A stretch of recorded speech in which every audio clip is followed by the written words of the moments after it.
Капремонт в Почепском лицее номер 2 не проводился почти 60 лет. В этом году создать комфортные для учащихся условия лицею помог агрохолдинг «Мираторг». Были заменены окна, кровля, обновлен фасад и отремонтированы учебные кабинеты.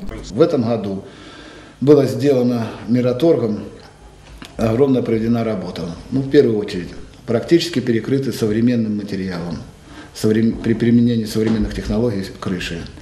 В учебном корпусе в одном, в общежитии полностью. Значит, было заменено около 150 окон на пластиковое, что тоже очень благоприятно сказалось на температурном режиме. То есть ученики стали учиться в лучших условиях и проживать тоже. Продолжает заниматься со студентами лицея американец, бывший профессор Иллинойского университета Филипп Джордж. Он рассказывает, как определять упитанность коров по баллам, делать буренкам УЗИ и многое другое, что пригодится будущим хозяйственникам.